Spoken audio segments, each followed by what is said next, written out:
À 27 000 années-lumière du centre de la Voie lactée, se trouve une planète de feu, de glace, d'acide et de poison.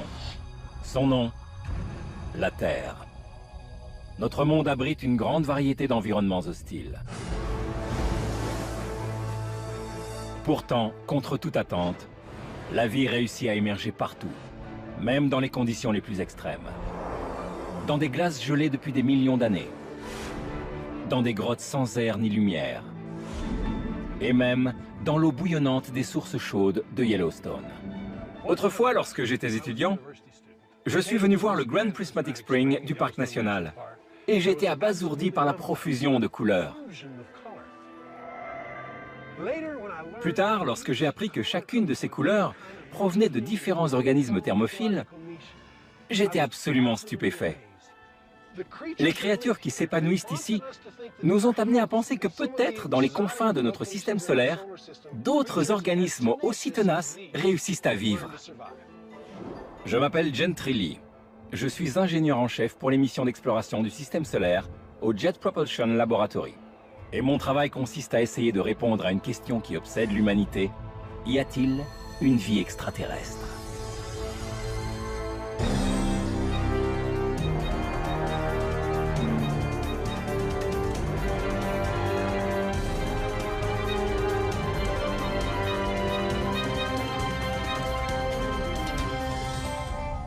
Le concept d'une vie extraterrestre n'est pas l'apanage de la science-fiction. Certains scientifiques pensent qu'il est possible que notre planète soit la seule dans le vaste univers où la vie ait pu émerger et se développer. Ce n'est pas mon cas. Je suis absolument certain que la vie existe ailleurs. Mais pour la trouver dans l'immensité de l'espace, il nous faut un point de départ. Nous suivons un principe fondamental. Nous devons commencer par chercher la vie telle que nous la connaissons. La vie a besoin d'un ingrédient crucial pour se développer. L'eau. L'eau est un des éléments constitutifs du vivant sur Terre. Et puisque nous commençons à explorer d'autres planètes, il est logique de la chercher, elle. Le leitmotiv de la quête d'une vie extraterrestre, c'est « Suivez l'eau ». Mais dans la plupart des autres corps célestes, l'environnement est bien trop extrême pour qu'on y trouve le précieux liquide. Lorsque vous étudiez le système solaire pour y chercher une trace de vie, vous pouvez éliminer d'emblée certaines planètes. Sur Vénus, les conditions sont similaires à celles qu'on imagine en enfer.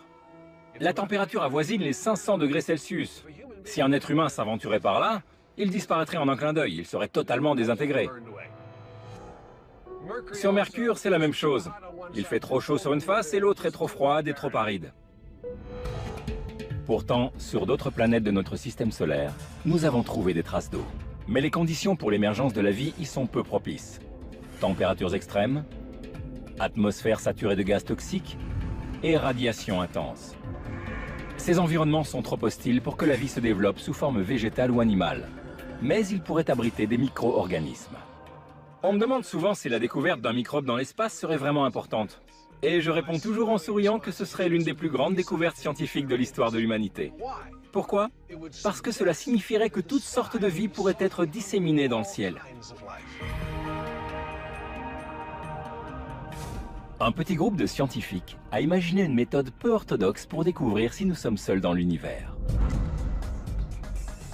On est véritablement dans un autre monde. Il y a un organisme vivant. Parce que sur notre planète aussi, on trouve des environnements très hostiles.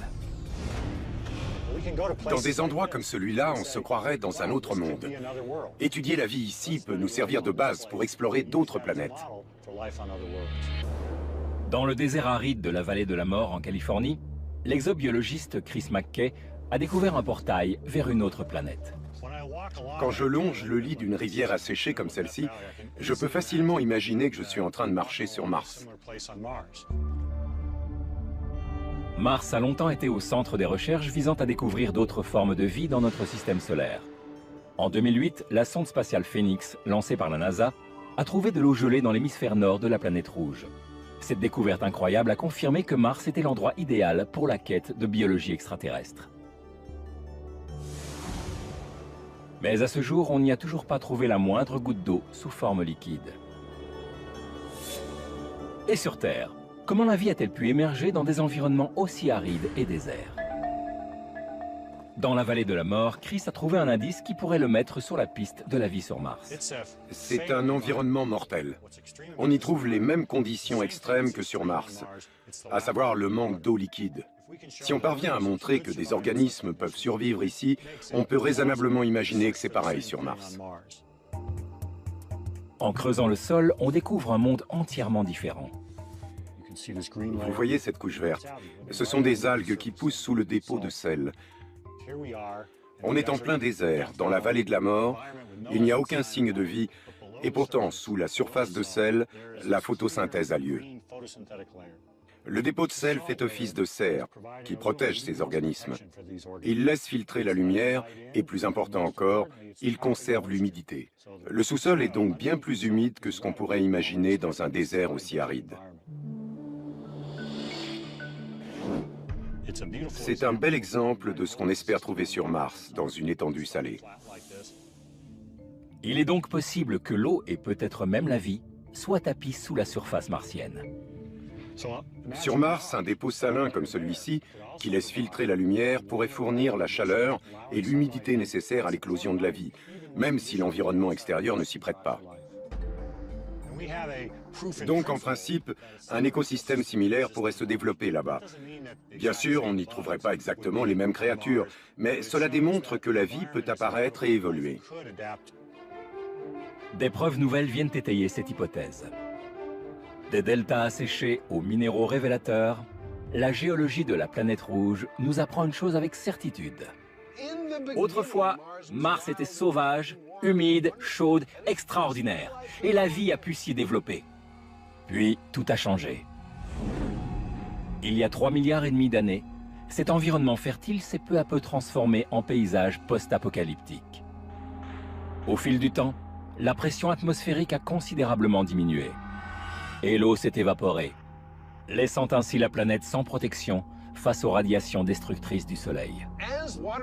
Sans eau et avec une atmosphère aussi ténue, il est possible que certains micro-organismes, quels qu'ils soient, aient réussi à survivre sur Mars.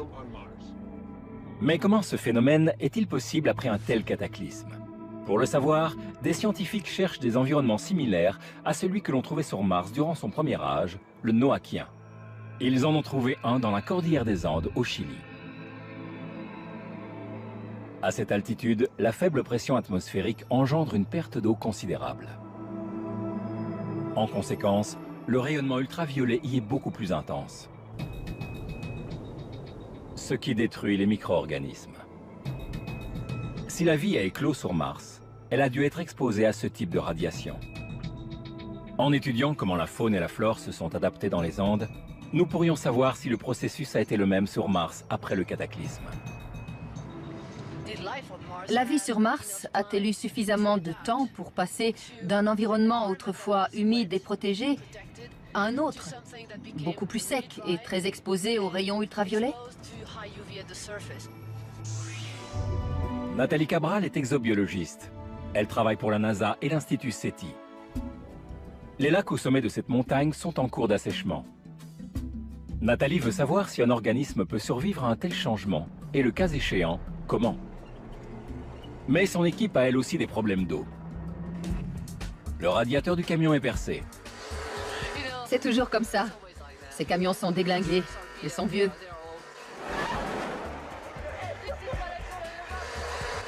C'est toujours une aventure. Une fois le camion réparé, l'équipe entame son périple vers les lacs en haute altitude. À 5800 mètres, on se croirait sur Mars. 5500, on continue. Après une longue marche en terrain totalement inconnu, Nathalie et son équipe quittent l'univers terrien pour pénétrer dans le monde apocalyptique de Mars. Difficile de survivre dans un tel écosystème. 3 heures d'escalade et 2 heures pour reprendre son souffle. Bon sang.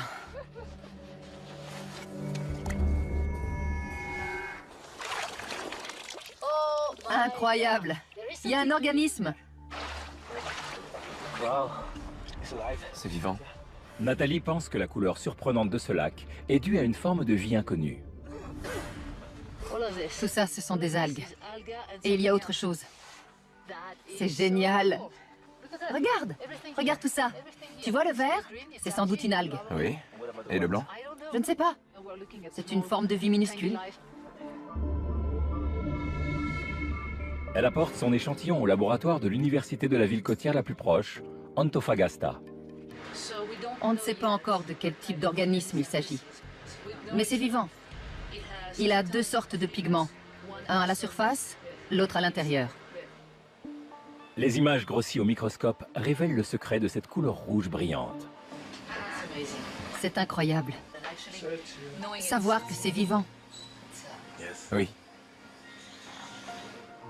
Selon Nathalie Cabral, ces créatures extrémophiles ont fabriqué un pigment rouge pour se protéger des radiations nocives du soleil. Cette évolution leur a permis de survivre dans un environnement à l'agonie. Elle pense que c'est ainsi que la vie a pu se perpétuer après l'apocalypse martienne, il y a 3,5 milliards d'années. Ici, on voit pratiquement la phase de transition se mettre en place. La vie a peut-être évolué d'une façon que nous ne comprenons pas encore. C'est un environnement mortel. Si on parvient à montrer que des organismes peuvent survivre ici, on peut raisonnablement imaginer que c'est pareil sur Mars. Sur Terre, les scientifiques ont trouvé des organismes dans des endroits similaires à la planète rouge. Mais sur Mars elle-même, toujours rien. La NASA a lancé plusieurs missions spatiales d'exploration et de survol. Mais l'objectif ultime a toujours été d'y découvrir la vie. En 2004, l'agence spatiale américaine a envoyé 2 robots pour étudier la géologie de la planète. Ils y ont fait une découverte incroyable. Les 2 rovers ont trouvé de l'hématite, un minerai qui se forme par l'action érosive de l'eau. C'était le signal clair que tout le monde attendait. Il y a eu de l'eau sur le sol martien. Reste maintenant à savoir si une vie biologique a pu s'y développer. Si oui, il en subsiste peut-être des traces. Un scientifique croit qu'il existe un registre de fossiles sur Mars, tout comme il en existe un sur Terre. Si je mourais maintenant, mon squelette resterait sur le sol. Mais quel squelette peut laisser un micro-organisme? Savoir cela nous permettrait de comprendre la chronique de fossiles sur des planètes comme Mars. Kevin Hand, exobiologiste à la NASA, se trouve en Afrique équatoriale. Dans la réserve naturelle du lac Bogoria au Kenya, il a trouvé la même géologie que sur Mars durant le Noachien, avec des sources géothermiques qui ont pu engendrer la vie. Imaginez que les sources chaudes se tarissent et que toute l'eau disparaisse. Comment pourriez-vous savoir qu'autrefois le lac Bogoria était une zone où la vie biologique était intense et passionnante? Il vous faudrait examiner les roches. Ici, ce sont les organismes qui ont modelé les reliefs bizarres que l'on peut observer autour des sources chaudes. C'est donc le métabolisme des micro-organismes qui façonne inlassablement ces amas rocheux. Ces roches sédimentaires sont le registre de fossiles du lac Bogoria. En continuant notre exploration de Mars, nous espérons trouver un jour des roches semblables à celles-ci. Mais pour étayer cette théorie, les scientifiques doivent approfondir leurs recherches. Ici, la biologie nous mène vers la géologie. Toute la question est de savoir si l'étude des roches martiennes nous permettra de déceler une éventuelle forme de vie. Seule une analyse chimique permettra de l'établir. Voici ce que tous les exobiologistes rêvent de trouver sur une autre planète, la vie. À l'aide d'un spectromètre, Kevin Hand recherche les similitudes chimiques entre le tapis microbien et les rochers.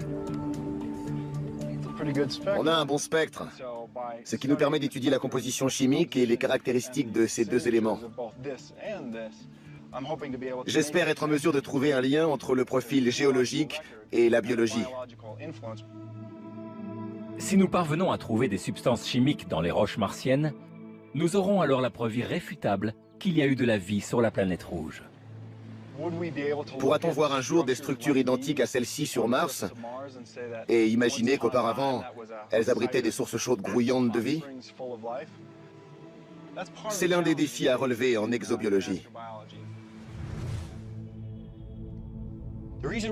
Nous avons beaucoup de mal à trouver des traces de vie sur Mars parce que la surface est très oxydante, presque comme l'eau de Javel. Nous devons trouver une zone où les substances datant du premier âge ont été préservées et protégées. Ces substances pourraient être emprisonnées dans la roche. Pour le savoir, la NASA a envoyé un nouveau rover sur Mars. La nouvelle mission d'exploration s'appelle le Laboratoire scientifique de Mars. C'est notre plus ambitieux projet. Nous allons déposer un robot de la taille d'une voiture, Curiosity. Cet engin révolutionnaire est équipé d'instruments scientifiques qui vont analyser les échantillons de sol et de roches pour déterminer si les conditions nécessaires à la vie ont un jour été réunies.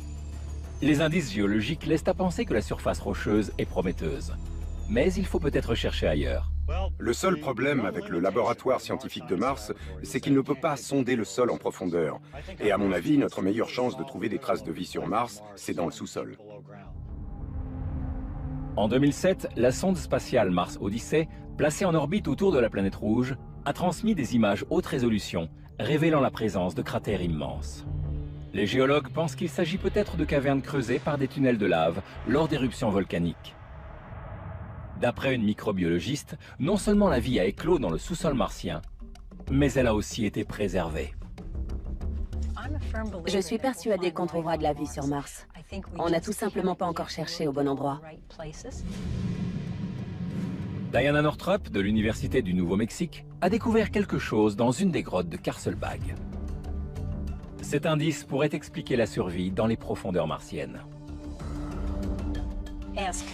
Les conditions atmosphériques se dégradant en surface, les organismes ont été obligés de battre en retraite dans le sous-sol, dans des cavernes comme celle-ci. Mes collègues masculins n'ont pas très envie de s'engager dans un petit passage comme celui-ci, qu'on appelle le castrateur. Ces passages glissants contiennent suffisamment d'eau pour favoriser l'activité microbienne. Mais pour se développer, la vie n'a pas seulement besoin d'eau. Elle a besoin d'une source d'énergie pour métaboliser et se reproduire. En surface, c'est le soleil qui est à l'œuvre. Mais dans ces cavernes obscures, il n'y a pas de lumière au bout du tunnel. Si vous vivez dans une grotte, oubliez la lumière du soleil. Vous avez besoin d'une autre source d'énergie. À première vue, rien ne semble vivant.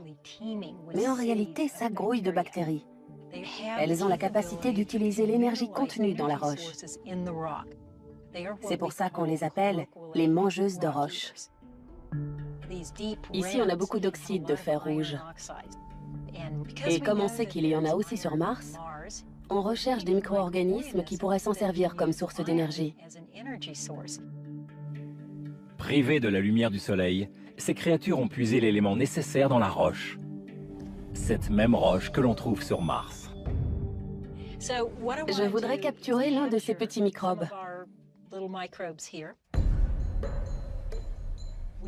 Nous savons que dans ces grottes souterraines, certains micro-organismes peuvent survivre aux radiations ultraviolettes et au changement climatique. Et ces conditions sont les mêmes sur Mars.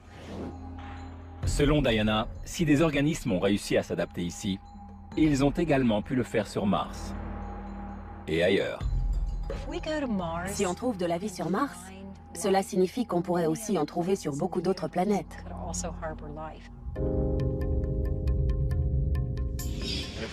Si on trouvait un seul exemple de vie qui se serait développée différemment de la nôtre, même une vie éteinte, cela signifierait que l'origine de la vie est un phénomène banal.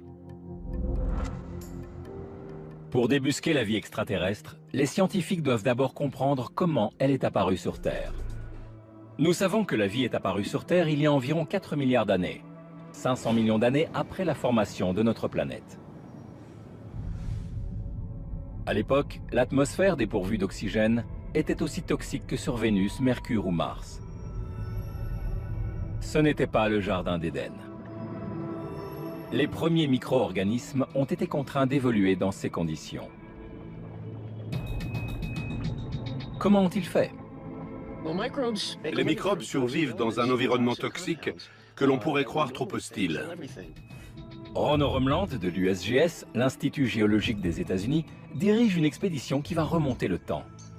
Il pense que les sources toxiques du lac Mono, en Californie, pourraient révéler le secret de nos origines. D'après lui, les organismes qui résistent dans ce lac volcanique seraient les descendantes des premiers habitants de la planète. Et pour les débusquer, lui et son équipe ont transformé une chambre d'hôtel en laboratoire de fortune. On monte un laboratoire sur le terrain, ce qui nous permet de faire des analyses et de voir où en sont nos expérimentations. Le personnel du motel est très sympa. Il ne sait pas qu'on va chambouler toute la chambre. Mais on est un commando chimiste. C'est bon, on y va. C'est l'heure de partir pour les fameuses sources toxiques. L'équipe s'attend à trouver un environnement semblable à celui de la Terre primitive. La vie est apparue il y a environ 4 milliards d'années, mais on ne sait pas exactement sous quelle forme. Les descendants de cette première forme de vie sont peut-être quelque part dans ce lac. Aujourd'hui, on va partir en bateau pour Pau'a Island, pour s'assurer que les sources sont toujours là, ainsi que les biofilms. Et si c'est le cas, s'il vous plaît, mon Dieu, on fera des prélèvements. Ce court voyage va les transporter dans une époque révolue, lorsque les volcans et les fumées toxiques dominaient notre planète. On commence à sentir le sulfure d'hydrogène. On dirait un œuf pourri. Aux abords de l'île, cette odeur fétide est omniprésente. Ici, l'environnement est aussi toxique que sur notre planète lors de sa formation. On est véritablement dans un autre monde. Si on veut trouver de la vie sur Mars, c'est ici qu'il faut commencer à chercher. Premièrement, parce que ça coûte moins cher. Et deuxièmement, c'est plus prudent. Sur notre planète, on a trouvé des traces de vie dans les sources chaudes. Ici, l'écosystème est comparable à celui qui régnait probablement sur la Terre primitive. L'air était saturé de composés chimiques toxiques. Ammoniac, sulfure d'hydrogène, méthane et arsenic au degré 3. Sur nous, l'effet est nocif, mais pas sur ces microbes. L'équipe découvre une source bouillante qui semble avoir été épargnée par le temps. Prends-en une, on va la racler pour voir si on trouve quelque chose. C'est un mélange de cyanobactéries et de soufre élémentaire. Oui, c'est visqueux. Bon, on emporte tout ça. Cette source nous offre un aperçu de ce qu'était notre Terre primitive. Il y a 2,7 milliards d'années, les micro-organismes ont évolué pour faire de la photosynthèse qui a formé l'oxygène que nous respirons aujourd'hui. Mais il y a 4 milliards d'années, il n'y avait pas d'oxygène lorsque les premières formes de vie sont apparues. À l'instar de leurs ancêtres, les organismes du lac Mono ont évolué dans des conditions peu hospitalières. C'est une autre sorte de photosynthèse qui précède la photosynthèse oxygénique. Ils respirent de l'arsenic. Nous avons l'oxygène, eux, ils ont l'arsenic au degré 5. Vous avez bien entendu. Ces organismes respirent de l'arsenic, le célèbre poison. De retour dans leur laboratoire, Ron et son équipe commencent leurs analyses. C'est ce qu'on appelle le massage de roche. Les cyanobactéries sont bien vertes. Ces organismes se développent sur la surface de ces roches grâce à la lumière et à l'arsenic. C'est un processus très ancien. Et ça nous laisse entrevoir d'autres possibilités d'utilisation de l'arsenic. Quelle surprise! Qui aurait cru que l'arsenic avait été l'un des éléments clés d'un cycle biogéochimique? Nous savons que ces organismes survivent dans des conditions extrêmes, et nous découvrons à quel point elles étaient rudes. On peut observer d'autres planètes et se dire, le champ est restreint, mais les conditions pour abriter la vie sont remplies. Ce serait fabuleux de trouver ne serait-ce qu'une bactérie visqueuse sur une autre planète. Pour moi, ce serait la découverte du siècle. Si la vie a éclos dans l'atmosphère toxique de la Terre primitive, on peut raisonnablement imaginer qu'elle a peut-être émergé ailleurs dans l'univers. Mais comment en être sûr si nous n'allons pas y jeter un coup d'œil? Dans notre quête de formes de vie extraterrestres, peu de vaisseaux spatiaux se sont aventurés au-delà de Mars. En 2004, la sonde Cassini est entrée dans l'orbite de Saturne. Sa mission, explorer la planète, ses fameux anneaux et ses 62 lunes. Le système de Saturne ressemble beaucoup à un système solaire miniature. La vie est impossible sur cette géante gazeuse. Mais qu'en est-il de ces lunes? Certaines ont la taille de petites planètes. Au fil de son exploration, la sonde Cassini a révélé que Titan était incroyablement similaire à la Terre. Titan est la plus grosse lune de Saturne et la seule de notre système solaire avec une atmosphère épaisse. En fait, elle est assez proche de l'atmosphère terrestre, sauf qu'elle est beaucoup plus froide. Son atmosphère glacée est si dense qu'il est impossible d'observer sa surface. La vie aurait-elle pu trouver refuge sur Titan? En janvier 2005, Cassini déploie son petit module d'exploration Huygens. Ce robot enregistre des images incroyables d'un autre monde et révèle la présence d'eau gelée. La température sur Titan avoisine les moins 180 degrés. Dans ces conditions, la glace est aussi dure que les roches qui nous entourent. Il y a donc de l'eau en abondance sur Titan, mais elle est totalement gelée. Le problème, quand on envisage la vie sur Titan, c'est qu'on le fait d'un point de vue terrien. Nous sommes très chauvinistes, surtout en matière thermique. Donc, nous ne pouvons pas imaginer qu'il peut y avoir de la vie sur Titan. Pourtant, Chris McKay pense avoir trouvé une piste en Islande. L'Islande est une terre de glace et de feu. Peut-être que sur Titan, on trouve ce même contraste, la glace et le feu. Il y a peut-être certains endroits là-bas avec de l'eau liquide à la surface. Mais à moins 180 degrés, comment ces blocs de glace ont-ils pu se transformer en éléments liquides indispensables à la vie? Chris pense que même dans un monde hostile, certaines zones d'habitabilité peuvent être préservées. Sur Terre, cet endroit en est la preuve. Nous sommes en Islande, c'est-à-dire très au nord. On s'attend donc à trouver des étendues glacées, de la neige. Mais ici, on se trouve à côté d'un bassin d'eau chaude. C'est l'activité géothermique, juste sous nos pieds, qui chauffe l'eau et qui lui permet de remonter à la surface. L'Islande étant située entre les plaques tectoniques eurasiennes et nord-américaines, l'activité volcanique y est très importante. Sans cela, cette île de l'Atlantique Nord serait déserte et gelée. Ce qui est surprenant, c'est que ce petit bassin fournit un habitat. Il y a donc des zones habitables dans un environnement qui ne l'est pas. Sur Titan, l'activité volcanique a pu engendrer des petites zones habitables similaires. Si Chris voit juste, si l'on trouve de l'eau liquide sur Titan, cela signifierait que toutes les conditions sont réunies pour l'émergence de la vie.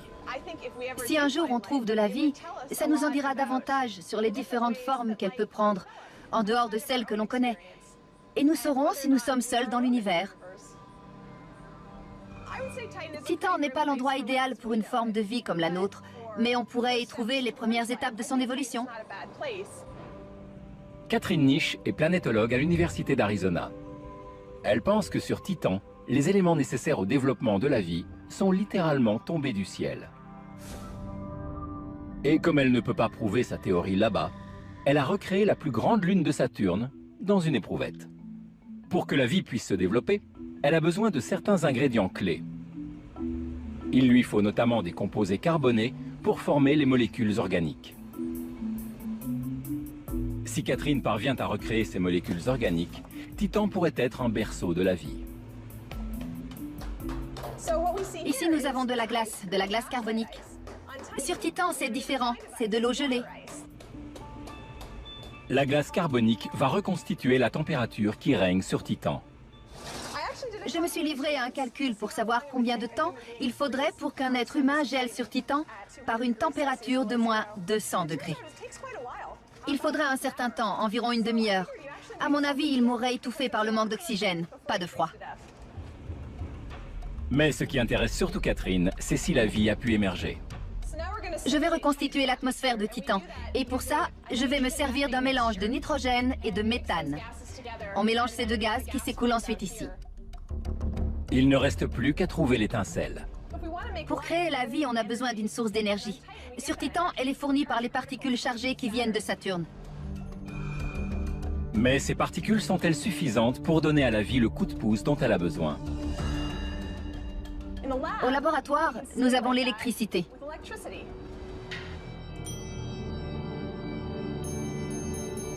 Au bout de 5 jours seulement, quelque chose d'incroyable se produit.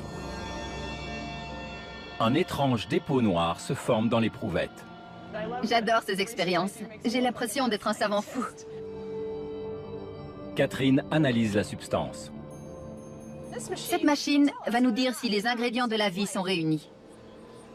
Nous avons les résultats de l'analyse et voici le graphique des molécules organiques que nous avons créées. Ça nous donne la composition chimique de chaque molécule. Le dépôt est composé de molécules organiques, précurseurs de la vie. Bien sûr, ces molécules elles-mêmes ne sont pas vivantes, mais c'est un bon début. Nous pouvons obtenir des molécules biologiques, qui constituent les premières étapes de la vie sur Titan, en mettant les molécules organiques au contact de l'eau dans un environnement provisoire liquide. Si l'expérience de Catherine s'avère concluante, il est alors possible que les mêmes molécules organiques se soient formées dans l'atmosphère pour retomber ensuite sur la surface de Titan. Imaginez une petite mare sur Titan qui contiendrait tous les ingrédients de la vie. On aurait alors un environnement habitable dans un monde froid et gelé. Même sur cette lune glacée, la vie pourrait donc trouver les composés organiques et l'eau dont elle a besoin pour éclore, effectuant ainsi la transition entre chimie et biologie. Dans cet environnement où toutes les conditions sont réunies pour que naissent différentes formes de vie, quelque chose a dû se produire. Un spécialiste pense même que la vie sur Titan pourrait défier les lois de la biologie. C'est la seule lune à posséder une atmosphère et elle est très dense. Elle est très similaire à celle de la Terre. Pourtant, à la place de l'oxygène, l'atmosphère de Titan contient un gaz toxique, le méthane. Ce composé chimique pourrait-il remplacer l'oxygène dans le processus de création de la vie? On sait que la vie peut se développer même dans une atmosphère riche en méthane, car cela s'est déjà produit dans notre système solaire. Ici même sur Terre, il y a des milliards d'années, avant que les bactéries nous fournissent de l'oxygène, l'air était saturé de méthane. Ron Oremland est de retour au lac Mono. Cette fois, il cherche des micro-organismes bien particuliers. Je cherche des organismes qui peuvent se développer avec du méthane et sans oxygène. Ça nous permettrait d'envisager que la vie est possible sur Titan. S'il parvient à trouver un tel organisme aux abords du lac Mono, ce sera un élément de plus dans la quête de vie sur la lune de Saturne. Le scientifique ne se contente pas de suivre l'eau. Il suit également le méthane. Si vous regardez attentivement, vous verrez des petites poches de bulles dues à des suintements de gaz. Vous voyez?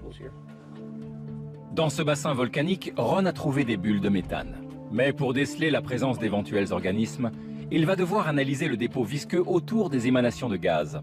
Et une promenade le long d'une rivière dont la température s'élève à plus de 65 degrés, ce n'est pas forcément une partie de plaisir. Les sédiments sont chauds parce que nous sommes dans une zone géothermique. L'équipe, elle, a l'air de bien s'amuser. On a surnommé cet endroit la crique Speedo, en l'honneur de notre chef intrépide, le professeur Oremland. On va se cotiser pour lui acheter un maillot de bain convenable. Oremland prélève un échantillon qui révélera ou non la présence d'organismes extrémophiles. Cette vase chaude contient sans doute des micro-organismes qui étaient déjà présents il y a 3,5 milliards ou 4 milliards d'années. Et ils absorbent le méthane qui sort par ces orifices. Le méthane est un gaz naturel, c'est un combustible. Si vous entrez dans une pièce où le méthane est mélangé à l'air et que vous allumez une cigarette, vous explosez.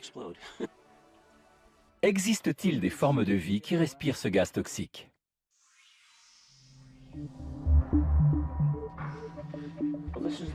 C'est la carotte qu'on a prélevée hier, à la crique Speedo. Dans ce sac compartimenté, on va créer une atmosphère d'azote identique à celle qu'on trouve sur Titan. Gagné. On sent bien qu'on a réussi. Miam miam. Ce qui vous rend malade nous rend heureux. C'est toxique pour nous, mais pas pour certaines créatures. Les images grossies au microscope font apparaître des organismes unicellulaires méthanogènes qui survivent en respirant du méthane et qui pourraient donc survivre sur Titan. Ces microbes absorbent du méthane dans des conditions anaérobies. C'est une bonne comparaison avec Titan. S'il y a là-bas des régions chaudes avec de l'eau à l'état liquide, des organismes peuvent s'y développer. L'atmosphère toxique de Titan abrite peut-être la même forme de vie que celle trouvée au lac Mono. Mais elle peut aussi en abriter une bien plus étrange encore. En 2006, le radar de la sonde Cassini a détecté quelque chose d'inattendu. Certaines régions du pôle nord de Titan sont parsemées de lacs. non pas remplis d'eau, mais de méthane. Il fait si froid ici que le gaz passe à l'état liquide. Ces lacs ressemblent davantage à des fosses de bitume qu'à des étendues d'eau. Imaginez un habitant de Titan qui a envie de boire un verre et qui ingurgite du méthane liquide. Ça vous semble grotesque? Ça pourrait arriver. La plupart des scientifiques estiment que l'eau est indispensable à la vie. Mais un exobiologiste remet cette théorie en cause. La vie sur Titan ne dépend peut-être pas de l'eau, mais peut-être du méthane. La vie sur Titan serait très différente. Elle n'aurait pas besoin d'eau. On y trouverait une autre biochimie. C'est ça qui est passionnant. Dirk Schulze-McCourt est exobiologiste à l'Université de Washington. Son hypothèse peu orthodoxe l'a conduit sur l'île de la Trinité, non loin des côtes du Venezuela. Ici, il a découvert un environnement huileux semblable à celui de Titan. Le Pitch Lake est un réservoir naturel, non pas d'eau, mais de bitume liquide, le même qui recouvre nos routes. Comme le méthane, l'asphalte est un combustible fossile. C'est un mélange d'hydrocarbures, des composés organiques contenant uniquement du carbone et de l'hydrogène. On sait que l'huile et l'eau ne se mélangent pas. Toute la question est de savoir si des micro-organismes peuvent survivre dans l'asphalte, avec peu, voire pas d'eau du tout. Si la vie peut émerger ici, au Pitch Lake, elle pourrait le faire aussi sur Titan.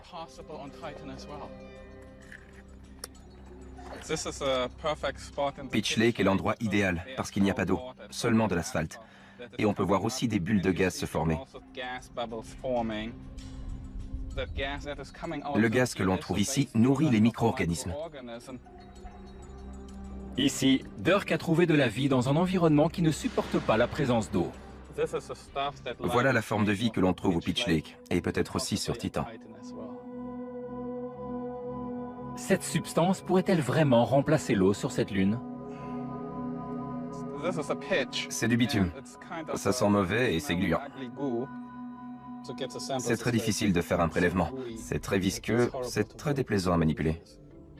La matière est sans doute déplaisante, mais elle abrite de nombreuses formes de vie. Mon objectif est de déterminer comment ces organismes ont pu survivre avec si peu d'eau, parce que ça ressemble beaucoup aux conditions sur Titan. Donc, je vais prélever un peu d'asphalte. À l'aide de ces instruments, Dirk détermine la quantité d'eau libre dont les micro-organismes disposent. Pour vous donner une idée, la valeur maximale d'eau libre s'établit à 1. Et la valeur dans laquelle on sait que ces micro-organismes peuvent survivre est autour de 0,65.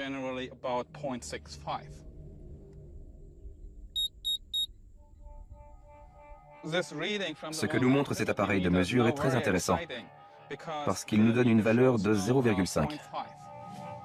Cela signifie que la vie peut jaillir même dans une quantité d'eau infime. Les micro-organismes qui se développent dans ce bitume doivent avoir un mécanisme d'adaptation particulier pour survivre avec si peu d'eau. Cette capacité de survie étonnante prouve que même dans un environnement dépourvu d'eau et riche en hydrocarbures, des organismes peuvent se développer. Selon Dirk, les immenses lacs de méthane sur Titan pourraient fournir un habitat surprenant dans lequel s'épanouiraient des formes de vie étranges.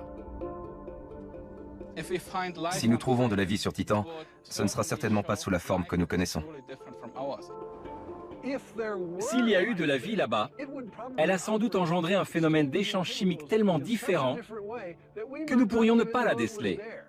Ce serait certainement extraordinaire, et sans doute bien au-delà de ce qu'on peut imaginer. Pour l'instant, nous n'avons aucune preuve de vie ailleurs que sur Terre. Mais une équipe de scientifiques scrute notre système solaire à la recherche de traces d'eau, espérant trouver ainsi le saint Graal de la biologie extraterrestre. On peut concevoir que la vie ait pu apparaître grâce à un autre liquide que l'eau. Mais sur Terre, on a observé qu'aucun organisme ne peut se développer sans elle. La piste de l'eau a mené les chercheurs vers une autre lune de Saturne. La sonde Cassini effectue régulièrement des orbites autour de Saturne dans le cadre d'une mission qui devrait s'achever en 2017, ouvrant ainsi aux scientifiques de nouveaux horizons vers des mondes merveilleux. La mission Cassini explore le système de Saturne, et l'un de ses objectifs est d'analyser l'anneau E, proche d'Encelade. Et d'après ce qu'on a vu là-bas, il y a une activité avec des jets semblables à des geysers. Les images enregistrées par Cassini sont stupéfiantes. Sur cette minuscule boule de glace, d'immenses jets de particules gelées sont projetés à des centaines de kilomètres dans l'espace. Et la quantité de particules qui jaillissent d'Encelade est 10 000 à 100 000 fois supérieure à celle projetée par les geysers du parc de Yellowstone. Certaines des particules expulsées contribuent à l'alimentation de l'anneau E. Imaginez ça, la réalité dépasse la fiction. Sur Terre, les geysers rejettent d'énormes quantités d'eau liquide. Mais comment pourrait-il y avoir des geysers dans le monde glacé d'Encelade? Chris McKay a peut-être trouvé l'explication en Islande. Dans le sous-sol, la chaleur génère de la vapeur qui remonte vers la surface, comme on le voit juste derrière moi. On pense qu'il pourrait y avoir un phénomène similaire sur Encelade. Chauffée par le sous-sol et mise sous pression, l'eau jaillit à la surface. Si l'activité des geysers est identique sur Encelade, on pourrait y trouver des poches souterraines d'eau liquide.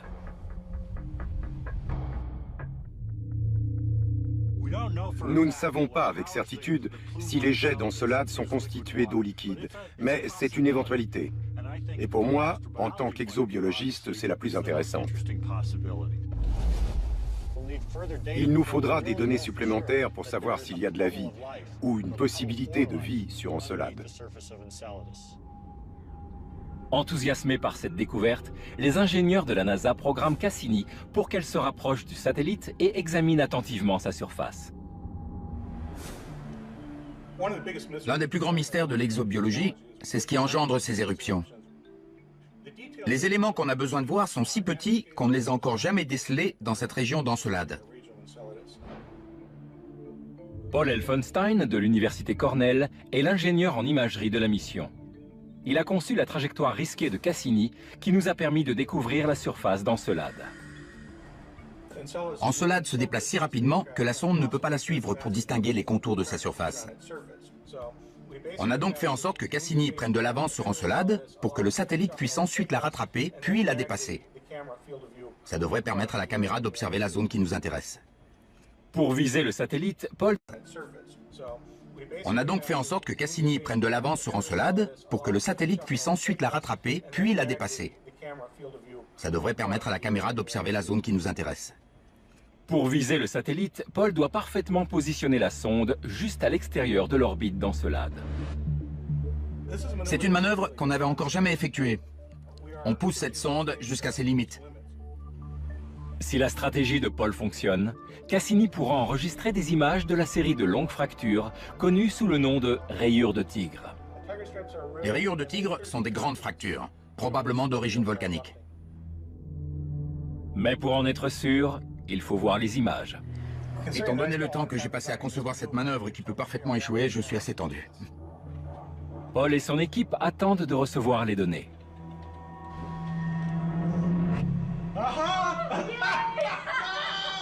C'est bon! Excellent! Oh la vache! Là, dans cette ombre, on distingue nettement une fracture. Dans le mille, Paul. Oui, on dirait bien. C'est bien une rayure de tigre. C'est magnifique. Vous ne savez pas combien d'heures de sommeil ça m'a coûté. Là, on a une rayure de tigre. Et tout autour, il y a beaucoup de rochers et de pierres. Il y a de grandes chances que ce soit des débris rejetés par les jets de glace. Ces images haute résolution fournies par la caméra ISS fournissent la preuve qu'il y a une activité cryovolcanique sur Encelade. C'est phénoménal. Ça signifie qu'il y a toujours de l'activité. Et Cassini a transmis d'autres données tout aussi incroyables. Les spectromètres de la sonde ont détecté quelque chose d'inhabituel. Nous avons mesuré très soigneusement la température à la surface d'Encelade. Et dans les rayures de tigre, elle est beaucoup plus élevée. C'est donc la preuve irréfutable qu'il existe une source de chaleur sur cette lune de Saturne. Peut-être même suffisante pour faire fondre la glace souterraine et créer des océans liquides. Mais une question demeure. Comment expliquer la chaleur qui règne par endroits sur cet astre glacé? La réponse se trouve peut-être sur Terre.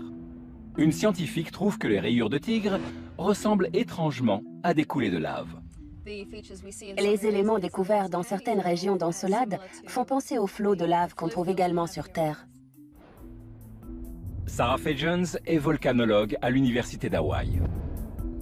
Elle étudie la géologie du mont Kilauea, où, comme sur Encelade, l'activité géothermique intense a bouleversé le paysage.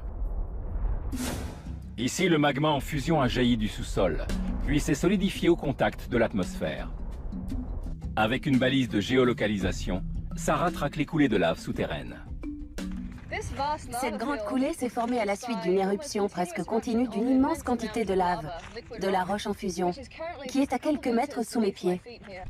C'est la même activité géologique qu'on retrouve sur Encelade, juste sous la surface.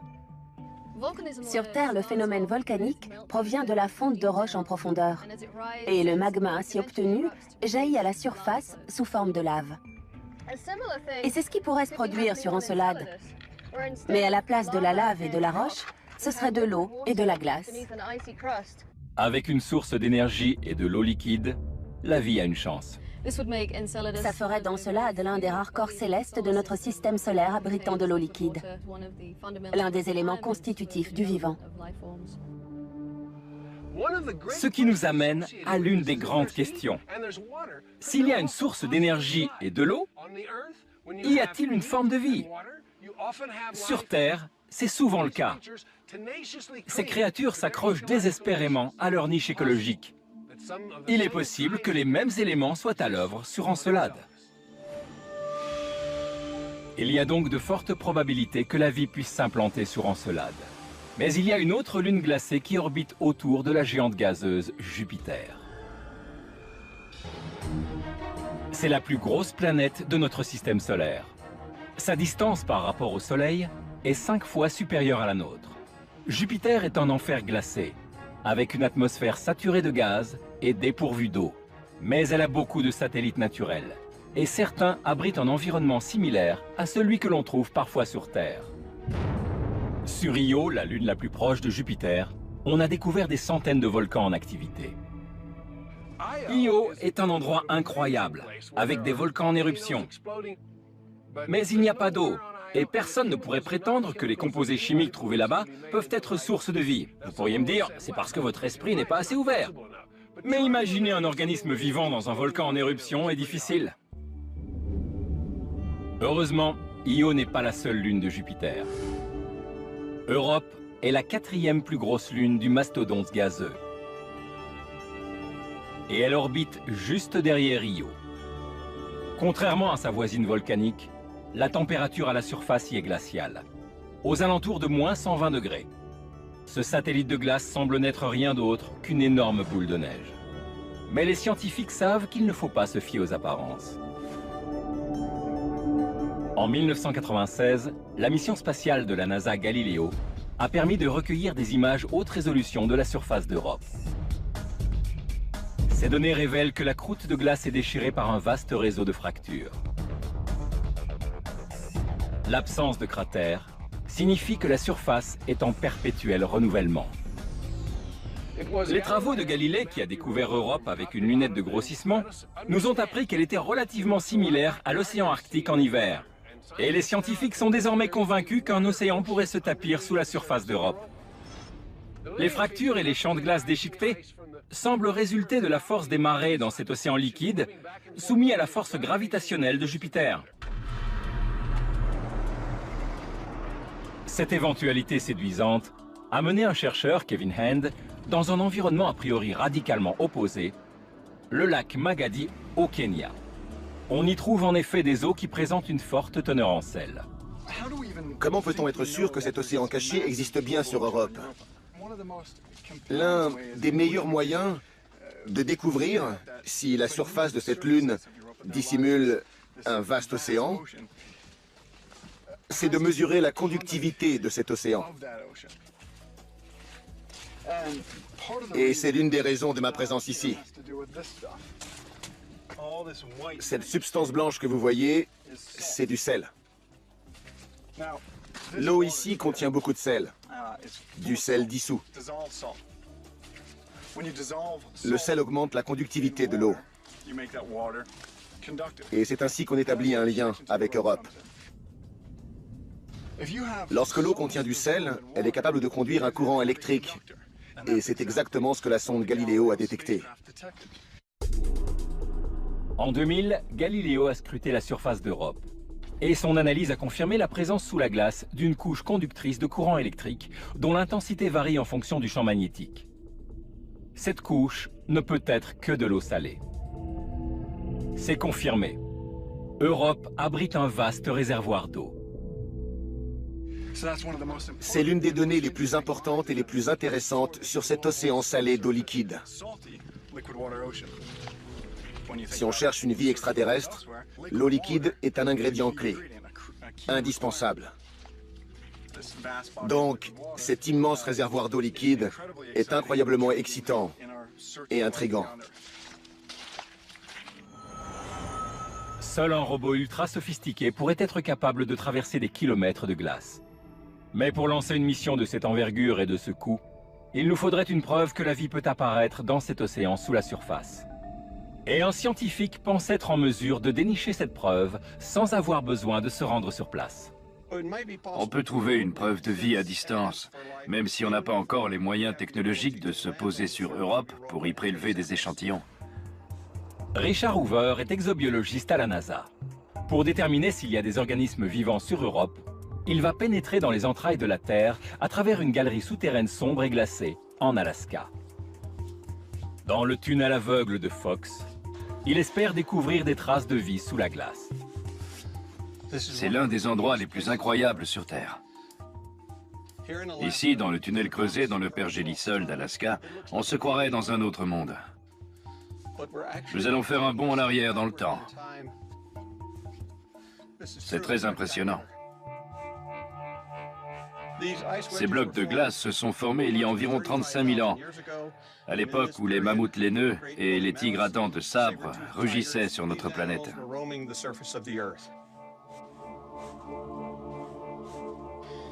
C'est une vraie machine à remonter le temps.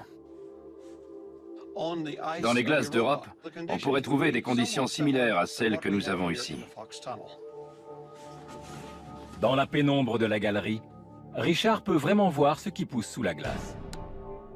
Sa lampe à ultraviolet éclaire les organismes qui colonisent la banquise en vaste communauté. Il y a sans doute des sceptiques qui pensent que la vie est impossible ici, dans l'obscurité totale et par moins 4 degrés. Mais on voit, grâce à la lumière ultraviolette, les traces de pigments des organismes. La vie se développe ici.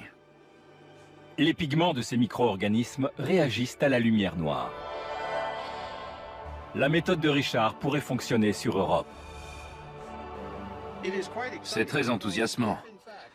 Parce que si on peut utiliser cette technique sur la banquise terrestre, on pourrait ensuite utiliser un laser ultraviolet très intense pour stimuler les pigments biologiques, s'il y en a, dans la glace d'Europe. Richard a donc trouvé de la vie dans des conditions similaires à celles d'Europe. Et il a aussi démontré qu'avec un laser conçu à cet effet, une mission future pourrait détecter des éventuels organismes sans avoir à forer la surface gelée. Et si on décèle une trace biologique importante, Richard estime que nous pourrions même y effectuer des prélèvements. Et il va tester sa théorie en Alaska, sur le glacier Matanuska.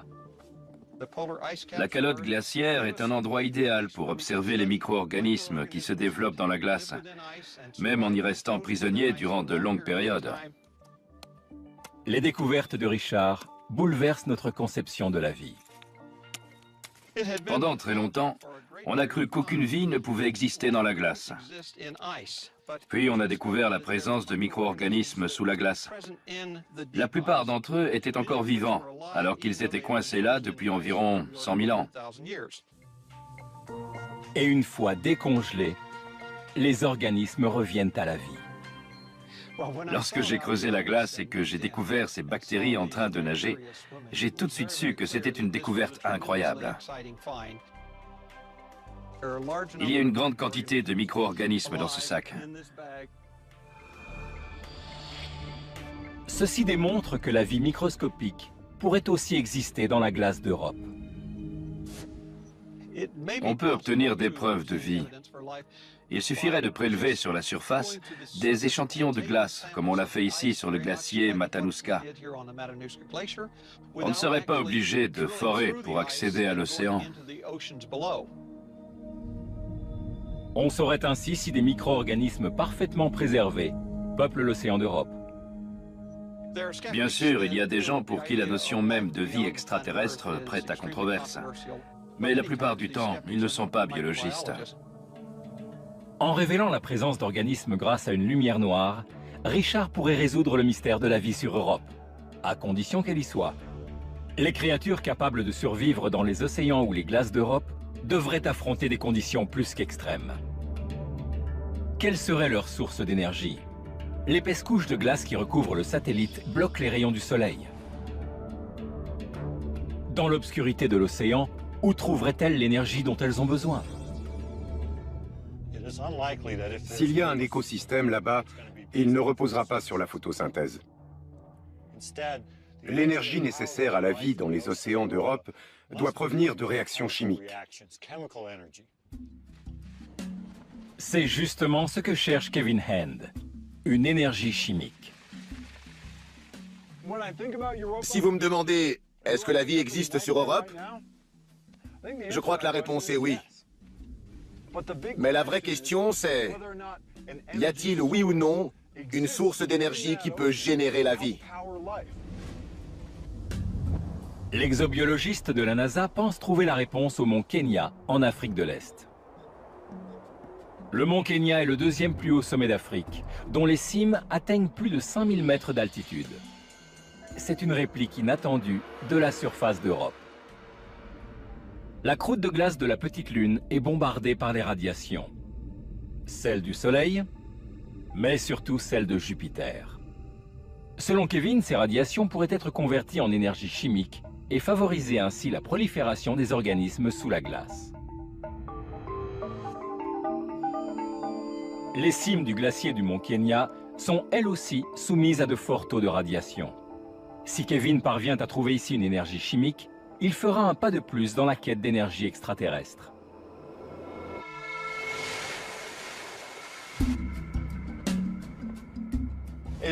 Adrian et moi allons au pied du mont Kenya. Et de là, on va escalader jusqu'au glacier en haute altitude, près du sommet de la montagne. On va étudier la chimie de ces glaciers en essayant d'établir des parallèles avec ce qu'on a observé à la surface d'Europe. Et le seul moyen pour atteindre ces sommets glacés où l'air se fait rare, c'est à pied. Nous voilà sur la piste, on espère rester au chaud. Tiens, prends ça. Kevin et son équipe vont avoir besoin de toute leur énergie. En 3 jours, ils vont devoir parcourir 3000 mètres de dénivelé sur un terrain accidenté de 40 km. Les babouins nous accueillent. On est venu ici pour évaluer la possibilité d'une vie extraterrestre, ce qui nous amène à explorer l'un des écosystèmes les plus divers de notre planète. C'est incroyable.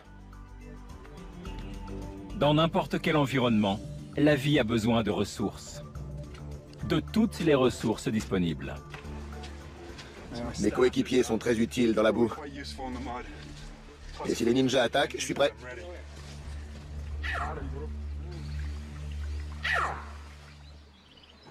Sur Terre, la flore et la faune se sont adaptées à leur environnement. Les plantes absorbent du dioxyde de carbone et, grâce à la photosynthèse, rejettent du dioxygène. Notre atmosphère est composée d'environ 21% d'oxygène. C'est un élément manifestement indispensable à notre survie. Mais quand on cherche une vie extraterrestre, il faut sortir des sentiers battus et traquer les éléments inconnus. Au fur et à mesure de notre escalade, on arrive dans un environnement extrême. L'atmosphère devient ténue, on a de moins en moins d'oxygène, et dans ces conditions, on a du mal à respirer. Les humains ne peuvent pas s'adapter dans des conditions hostiles, mais d'autres organismes, si. Kevin pense que sur Europe, la vie a peut-être trouvé un autre moyen de se procurer de l'énergie. En gros, la vie observe son environnement et se dit « Quelle énergie chimique vais-je pouvoir utiliser ?» Et c'est ce qu'on cherche sur ces glaciers. Une chimie susceptible d'être utile à la vie. Avec de l'eau et une bonne composition chimique, la vie pourrait donc jaillir sur Europe. Mais à 3600 mètres d'altitude, Kevin jette l'éponge. Ce voyage est définitivement placé sous le signe de l'eau. Il pleut des cordes et on est trempé. Ou alors c'est l'eau qui nous envoie un signe et nous encourage dans notre quête. Quoi qu'il en soit, j'en ai un peu marre de toute cette eau. Pour la gloire de la science.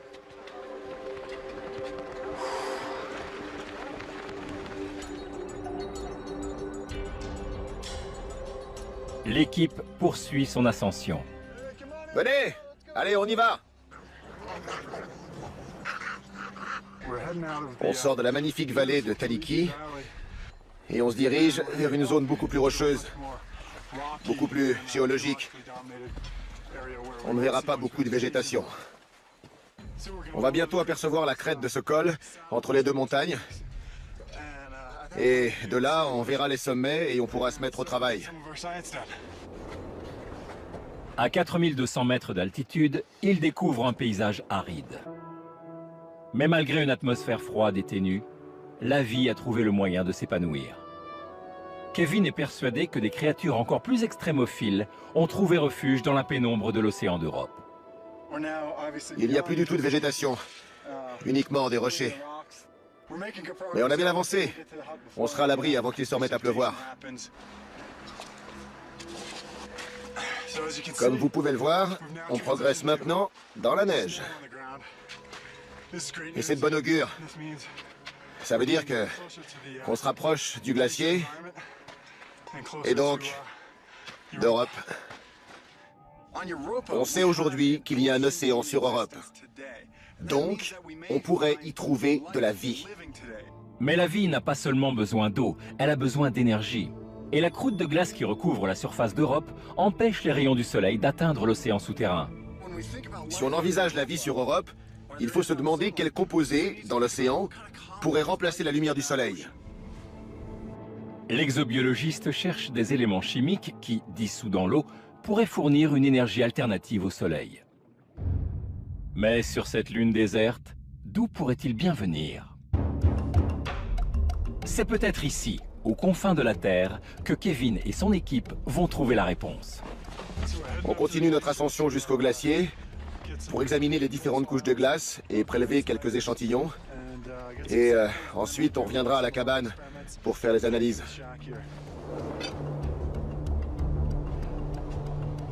Kevin espère trouver ces éléments chimiques à l'état naturel.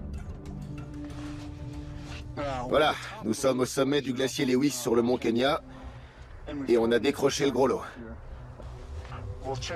On va examiner les couches de neige qu'on voit là-haut.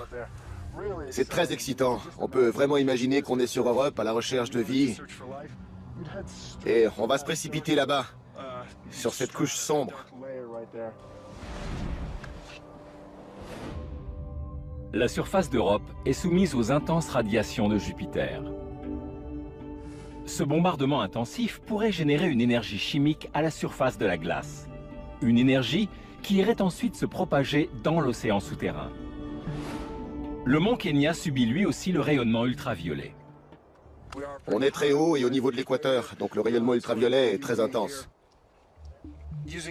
Avec ce petit capteur plan, je vais essayer de mesurer la quantité d'énergie libérée par les radiations du soleil. Le rayonnement pourrait être suffisamment intense pour briser les molécules de glace et produire une énergie chimique. Ce qui m'intéresse, c'est de savoir comment le rayonnement ultraviolet du soleil peut transformer l'eau qui forme la neige et la glace en quelque chose comme du peroxyde d'hydrogène. Et en quoi est-ce intéressant? Pourquoi le peroxyde d'hydrogène est-il vital sur Terre et éventuellement sur Europe? Parce que sur Terre, la vie puise son énergie dans du peroxyde d'hydrogène dissous dans l'eau. En fait, c'est un peu ce qui se produit avec une pile. Si le rayonnement ultraviolet peut transformer la glace du mont Kenya en peroxyde d'hydrogène, on pourrait alors conclure, les mêmes causes ayant les mêmes conséquences, qu'il en est de même sur Europe. Dans une pile, l'énergie d'une réaction chimique est transformée en énergie électrique. Le peroxyde d'hydrogène pourrait donc provoquer le même phénomène sur Europe. On est au cœur du noyau, au-delà de la couche de surface. Les éléments chimiques sur Europe pourraient bien être les mêmes que ceux que je recherche ici. J'ai des carottes. Kevin et son équipe retournent à la cabane pour savoir si ces carottes de glace renferment du peroxyde d'hydrogène. Ça, c'est un échantillon de la 4e strate. Il y a du peroxyde d'hydrogène dans la glace. Ça signifie que le rayonnement ultraviolet engendre une réaction chimique avec la surface neigeuse du mont Kenya. Donc, on peut trouver du peroxyde d'hydrogène aussi bien sur une vieille planète comme la Terre que sur un astre plus récent, comme Europe. C'est très important pour déterminer les conditions d'habitabilité de son océan. Des analyses plus poussées montrent même des pics d'abondance. C'est la preuve que l'océan glacé d'Europe pourrait contenir une source d'énergie. Donc on a de l'eau et une source d'énergie. Et là où il y a de l'eau et de l'énergie, il y a de l'espoir. Que signifierait la découverte de la vie sur Europe? Ça nous donnerait la certitude qu'il existe un autre berceau du monde vivant, indépendant de celui de la Terre. Si la vie est apparue sur Terre dans des endroits apparemment inhospitaliers, elle peut aussi surgir dans des mondes inconnus. L'univers est si vaste et si beau, ce serait vraiment dommage d'être les seuls à en profiter. Si cette théorie est avérée dans notre système solaire, alors la vie pourrait être disséminée partout dans l'univers. Quand on regarde le ciel la nuit, on voit des centaines de millions d'étoiles. Il y a forcément d'autres planètes, d'autres univers, d'autres formes de vie. Et ça, on ne pourra le savoir qu'en cherchant. Et sur certains astres de notre système planétaire, la vie pourrait être au bord de l'extinction. Autrefois, Mars était peut-être un endroit humide et chaud, idéal pour que la vie s'y développe. Et il est tout à fait possible que les éléments nécessaires à la vie soient présents sous la surface d'Europe, dans l'atmosphère toxique de Titan, et même dans les magnifiques jets de glace projetés depuis les rayures de tigre d'Encelade. Pourtant, les sondes qui ont exploré ces mondes extraterrestres nous ont convaincus que cette hypothèse ne pouvait être vérifiée dans notre système solaire. Mais qu'en est-il des autres? En 2008, le télescope spatial Hubble a pris les premières photos incroyables d'un monde situé à des centaines de milliards de kilomètres en dehors de notre système planétaire. Ces images nous donnent envie de pousser plus loin les recherches. Certaines de ces planètes pourraient abriter la vie sous une forme complexe, voire intelligente. Si on trouve une planète avec d'autres formes de vie plus complexes, ça nous donnera une nouvelle direction dans nos recherches et notre compréhension d'une vie extraterrestre. Et pour augmenter nos chances de trouver la vie dans d'autres systèmes solaires, commençons par chercher des planètes similaires à la nôtre. Qu'est-ce qui rend notre planète si hospitalière? Comment se fait-il que la Terre présente une telle biodiversité? Cet endroit est incroyable. Ici, on voit la Terre se diviser. Pour l'exobiologiste Chris McKay, c'est la géologie de notre planète qui la rend si fertile. Il espère résoudre le mystère de la vie au-delà de notre système solaire grâce aux paysages escarpés de l'Islande, l'île située entre deux plaques tectoniques. Ici, la plaque nord-américaine s'étend à l'ouest et la plaque eurasienne à l'est. On est juste au milieu, à l'endroit où elles se divisent. C'est ici que l'histoire a commencé. Imaginez cette scène il y a quelques millions d'années. La Terre déchirée en deux. Durant des millions d'années, à cause de la tectonique des plaques, l'Islande a été le théâtre de tremblements de terre dévastateurs et d'éruptions volcaniques intenses. Les plaques tectoniques dérivent et se heurtent, forçant la croûte terrestre à plonger dans les profondeurs, puis à remonter sous forme de lave. Cette lave jaillit ensuite dans des éruptions volcaniques. ce qui permet le renouvellement constant de la surface de la Terre. On se croirait dans un paysage paisible de rochers et d'arbres, mais en fait l'activité géologique est très intense. Presque sous nos pieds, des roches en fusion sont en mouvement. Elles refaçonnent continuellement la surface de la Terre. Elles sont en quelque sorte le cœur de la Terre. Et toute cette activité, la formation de nouvelles roches volcaniques, est le mécanisme de recyclage de notre planète. Le recyclage est nécessaire, à l'échelle humaine comme à l'échelle planétaire. Grâce à la tectonique des plaques, les éléments chimiques indispensables à la vie sont ainsi recyclés. Cette mousse ne nous ressemble pas, et pourtant nous sommes composés des mêmes molécules. Cette forme de vie, comme toutes celles qu'on trouve sur Terre, est faite de matière organique et de carbone. Si on n'avait pas ce système de recyclage, il y aurait des énormes tas de matière organique qui s'amasseraient, et très vite, on serait à court de carbone. Donc on a besoin d'un processus qui jette ce qui est vieux pour en faire du neuf. Sur Terre, c'est la tectonique des plaques qui s'en charge. Sans ces plaques tectoniques, la Terre serait un monde glacé, mort, comme Mars. Mais comment ce phénomène est-il possible? En fait, en matière de planète, plus c'est gros et mieux c'est. C'est un axiome universel. La taille, c'est important. Cet endroit, comme notre planète d'ailleurs, est unique dans notre système solaire. La Terre est la seule planète habitable grâce à la tectonique des plaques. Mars est trop petite. La bonne taille, c'est la Terre. La Terre est donc une gigantesque cocotte minute. Seules les planètes aussi grandes que la nôtre disposent d'une chaleur interne suffisante pour se recycler elles-mêmes et créer la vie. Mais si une planète est trop grosse, sa force gravitationnelle est si intense qu'elle empêche les plaques de bouger. Elle empêche la tectonique des plaques. C'est donc sa taille qui rend notre planète si particulière.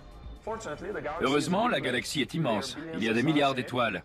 Elle contient aussi beaucoup de planètes qui nous prêtent assistance et d'autres encore à découvrir. Et nous aimerions bien savoir s'il y a d'autres mondes comme le nôtre. Dimitar Sasselov dirige le Harvard Origins of Life Initiative depuis l'observatoire astronomique Whipple en Arizona. Ici, sur le mont Hopkins, des télescopes recherchent des planètes de la taille de la Terre. Et ils viennent juste d'en détecter une, à 408 années-lumière de chez nous. C'est toujours excitant de découvrir une nouvelle planète. Ce que vous voyez sur ce graphique ici, c'est en quelque sorte son empreinte. Et l'un des principaux moyens pour détecter un corps céleste, c'est ce qu'on appelle la méthode de transit. Lorsqu'une planète orbite autour de son étoile, elle en masque la lumière à chaque révolution. Et le télescope peut ainsi la repérer grâce à d'infimes variations de lumière. Les 3 premières heures, et il n'y a pas de variation de lumière. Et tout à coup, ça diminue. Voilà le moment où la planète est passée devant son étoile. Ce graphique nous donne la position d'une planète. Et la baisse du niveau de lumière nous renseigne également sur la taille de cette planète. Celle-ci est aussi grosse que Jupiter. Mais selon Gil Esquerdo, l'opérateur du télescope, elle n'est pas habitable. C'est autour de cette étoile qu'on a découvert la nuit dernière une planète de la taille de Jupiter. D'après ce qu'on sait, Jupiter est d'une taille relativement banale dans l'univers, mais on ne peut pas y vivre. C'est une énorme boule de gaz. En matière de détection de planètes, la volonté seule ne suffit pas. Il faut en avoir les moyens. La raison pour laquelle même le plus gros de nos télescopes ne peut pas détecter les planètes comme la Terre au moment où elle passe devant son étoile, c'est l'atmosphère. Les gaz présents dans l'atmosphère terrestre distordent la lumière des étoiles lointaines, empêchant ainsi les télescopes de discerner un objet aussi petit que la Terre. Nous sommes persuadés que des planètes similaires à la Terre attendent d'être découvertes. Mais comme nous n'avons aucun moyen de les voir, nous devons nous contenter d'imaginer à quoi pourraient ressembler ces mondes étranges et inconnus.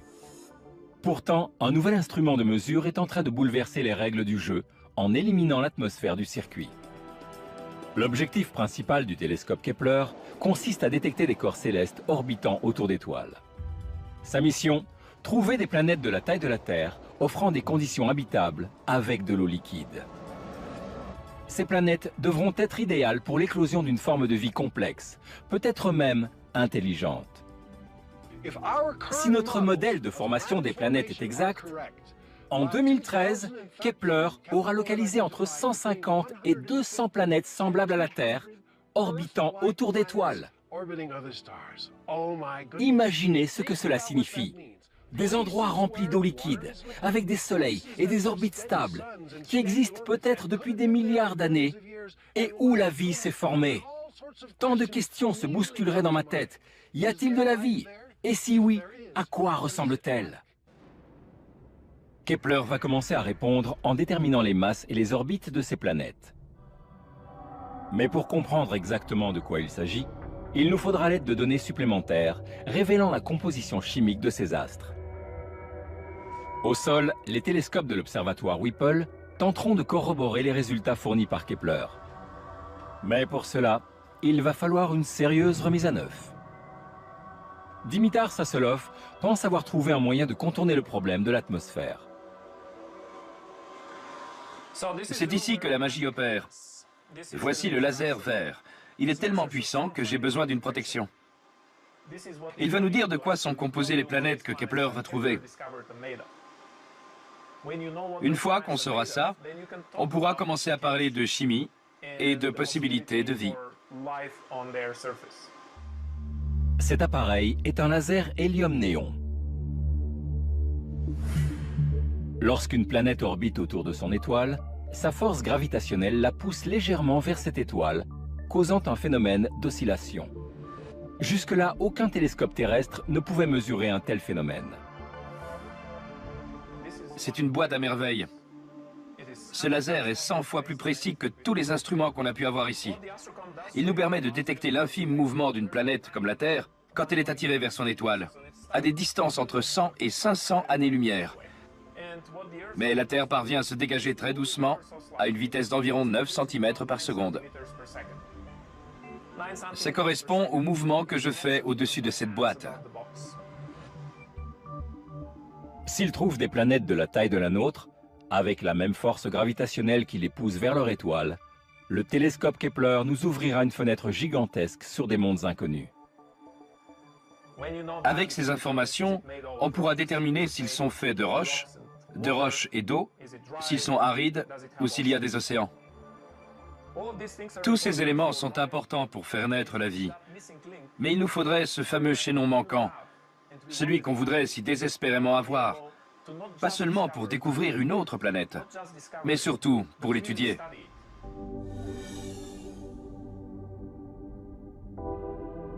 En quelques années d'exploration, la mission Kepler a découvert des dizaines de planètes semblables à la Terre. Un tel processus, avec un photomètre spatial et des ordinateurs au sol, est un mélange de science et d'ingénierie de pointe. C'est une utilisation optimale des meilleurs cerveaux dans chaque domaine. La découverte de nouveaux mondes, hospitaliers et sources de vie, est peut-être notre meilleure chance de répondre à l'une des grandes interrogations de la science. Si après tous ces efforts, on concluait en disant « c'est fini, la vie sur Terre est la seule forme de vie possible », ce serait une réponse très importante. Mais j'ai tendance à croire que la vie est partout. Les philosophes qui discutent depuis toujours pour savoir si la Terre est unique, ou pour savoir si le ciel grouille de vie extraterrestre et intelligente, pourront enfin débattre autour de données concrètes. Et toutes les questions qui seront posées par une religion, une philosophie ou une science seront identiques. Sommes-nous seuls? Ce monde merveilleux dans lequel nous vivons, est-il le seul capable d'engendrer la vie? Ou bien la vie est-elle partout autour de nous? Nous ne serions alors qu'une manifestation d'un phénomène qui s'étend jusqu'aux confins de notre univers.